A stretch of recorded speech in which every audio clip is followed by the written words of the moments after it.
Chapter 23, That Innocent Twink. Corey was sitting on the damp grass, twirling a leaf between his fingers absent-mindedly. The rugby players were milling about the field, stretching and chatting, most of them talking to their friends who had come to watch. His attention was caught by the sight of Micah heavily making out with his boyfriend, and Corey almost laughed in amusement. The coach blew his whistle and the couple pulled apart. Micah turned to face Corey with a smile, followed by a wave. Then he left, heading towards the car park. His gaze drifted back to the players as they started training, splitting into teams and forming a scrum. He tightened his coat around himself, the air bitter and the season unforgiving. As his eyes landed on Dorian, he tilted his head to the side and observed closely. Rugby seemed to be second nature to him. The sprinting, the tackling, the rough tactics. He watched as Dorian got a hold of the ball and was quickly tackled to the ground. He winced as Dorian was thrown about and the ball grabbed by another player. Dorian stumbled to his feet, rubbed his muddy face and continued playing. It was a brutal game, sparing no one. Within the first 15 minutes, Micah's boyfriend was pulled out by the coach and given a stern telling off. Bo ripped his mouthguard out and began shouting back in frustration. Corey couldn't quite make out what they were saying, but judging by their heated discussion, he presumed that Bo didn't get on well with the coach. He had a bloodied lip and held his elbow close to his chest as if he was injured. By the looks of it, the decision to pull him out was justified. He continued watching in awe, his gaze occasionally drifting from Dorian to Ty and then straight back to Dorian. After almost half an hour, Velvet arrived and plopped down beside him with a smile. "Hey, hun. How are you? Where have you been?" he asked curiously. "Detention." She rolled her eyes incredulously. "I accidentally swore at a teacher. Thankfully he let me go early." "What did you say?" he questioned, his interest piquing.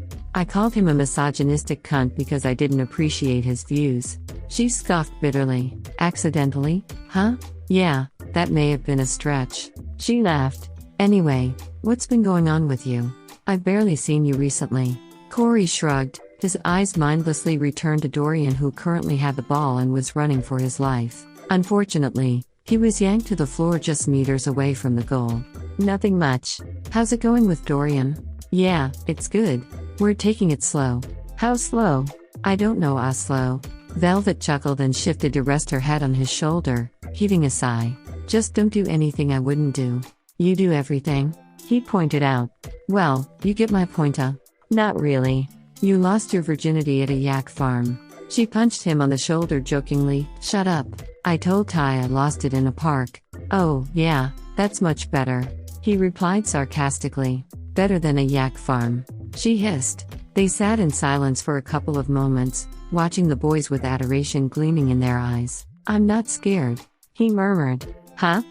He turned to face her properly, ripping his focus away from the mini rugby match taking place. "People are always worried about losing their virginity, but I'm not scared. Is that weird?" She smiled endearingly. "Honey, no. You don't have to be that innocent twink who's afraid of sex. You can feel however you want to feel. If you want to get laid, then do it, bitch." He snuggled closer to her. "Thanks, Velvet." "Hey, how did that interview go?" she asked suddenly, as if the thought had only just occurred to her. He tensed up and tried to resist shuddering. The guy was a fucking creep. He shivered. "How so?" "He was just a bit handsy. I was in the shower for what felt like hours afterwards, just trying to wash his smell away. It made me feel sick." "Oh, babe." She sympathized, her face falling as she rubbed his shoulder comfortingly. Chapter 24, Walking Stereotype.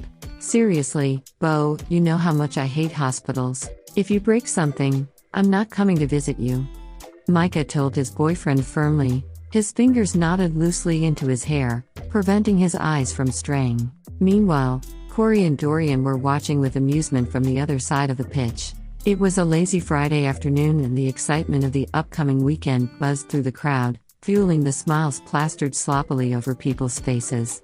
The cold air kept them alert and the warmth of their heart gave them the strength to remain outside. The two boys were watching the couple carefully, discussing their theories about what was being said. "I reckon they're talking about their weekend plans," Dorian suggested. "Micah's getting angry because Bo's already planned to see his mates." "Nah." Corey cocked his head to the side and observed closely. "Bo forgot something. An anniversary maybe." "Oh, I know."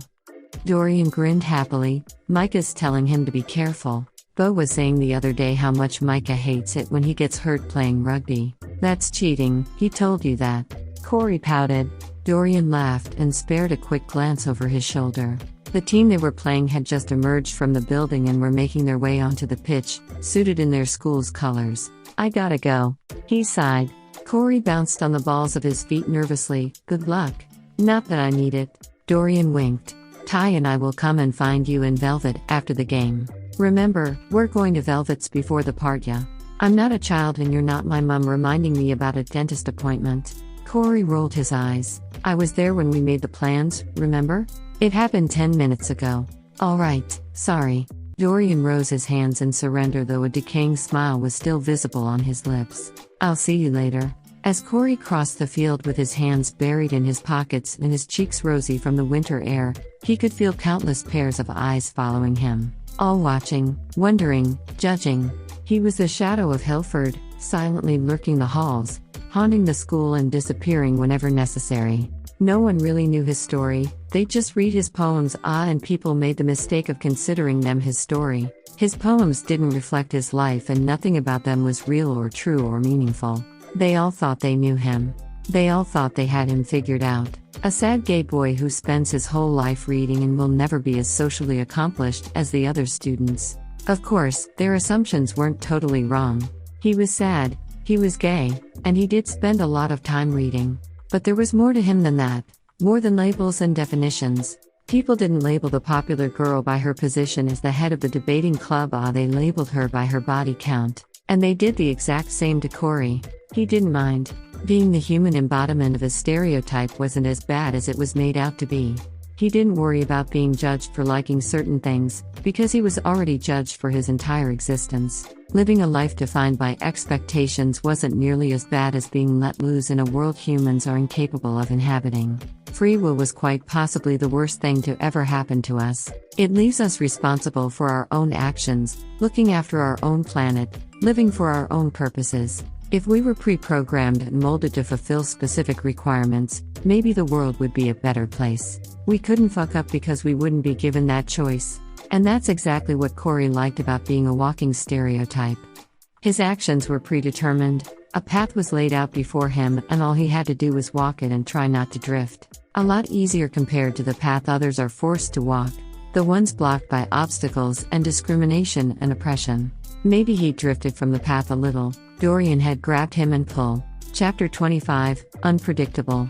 An old song was playing from the speakers, roaring like thunder throughout the packed house. It was one from their childhood, one that incited fond memories and a wave of nostalgia to ripple through the crowds. Everyone bounced in tune to the music, screaming the lyrics until their lungs ached and brains throbbed. The house was dimmed and neon lights illuminated the sweaty faces of swaying teenagers. Alcohol ran through their veins and clouded their judgment, forced them to make reckless decisions and clumsy mistakes. The drugs being passed around would tug their brains into a mist of foggy recollections and send a wave of tingles running across their skin. Lips were locked, fingers caressing skin, soft moans and heavy panting. The stirring of the fading passions of sex-crazed kids, desperate to relish in a temporary pleasure that would disappear as quickly as it came. They were late. The party had surpassed the stage of tipsy playful laughter and dancing to their favorite songs. By the time they arrived, everyone was either too drunk to recognize them, passed out in their friends' arms, or throwing up in the kitchen sink. The cider was gone, the beer was running out and the one bottle of wine left had been dropped, shards of glass flying in all directions. All that remained were hard spirits. Ever tried rum before? Dorian asked, picking up the half-finished bottle from the kitchen counter. He was with Corey, Ty, and Velvet, all a little tired from the day's excitement. That stuff is disgusting. Ty gagged. It's like 80%, it's barely fit for human consumption. Perfect. Dorian grabbed a handful of glasses from the nearest cupboard and poured 4 shots, handing them one each. Cheers. They all downed it and winced, their throats burning and mouths tingling. Corey coughed and placed his glass back on the counter. That's nothing like the ice cream. There's gotta be some good alcohol around here somewhere. Ty pushed past his best friend and started rummaging through the cupboards, then the fridge. He halted his actions when Sasha Wilson appeared in the kitchen, smiling joyfully. Hi, guys. So glad you could come. You played so well today, she giggled as she wrapped her arms tightly around Ty's waist and then did the same to Dorian. The distant look in her eyes suggested that she was drunk, and the beer stain on her dress confirmed it. You looking for something? You got anything good to drink, Sash? Dorian asked pleadingly. Of course, anything for my two favorite rugby players. It seemed she hadn't even noticed Corey and Velvet as she stumbled over to the cabinet in the corner and fished out a bottle of vodka from the very back. She held it in her arms and glanced up at Dorian slyly. Tell me who you're gonna get off with tonight. She chuckled. I don't know, he said awkwardly, trying not to look at Corey. We're pretty late. I think everyone's already copped off. Not everyone, she drawled drunkenly, followed by another wild giggle as she handed him the bottle. Have fun.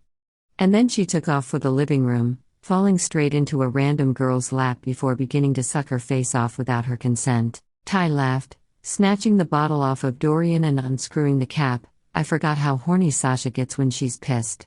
I lost my virginity to her, Dorian said to no one in particular, the memory surfacing in his mind. Nice one. Corey blushed awkwardly. She's pretty. It wasn't long before they joined the rest of the hordes of teenagers dancing sloppily by the speakers, almost deafening themselves. The vodka had made its way to their brain and was affecting their entire existence, blurring the lines between fantasy and reality. Colors were smudged and music floated past them, as if they were trapped in a bubble constructed by the alcohol. When their throats dried and eyes ached, Dorian wrapped his calloused fingers around Corey's wrist and tugged him out of the crowd. You want to go somewhere quieter? He shouted over.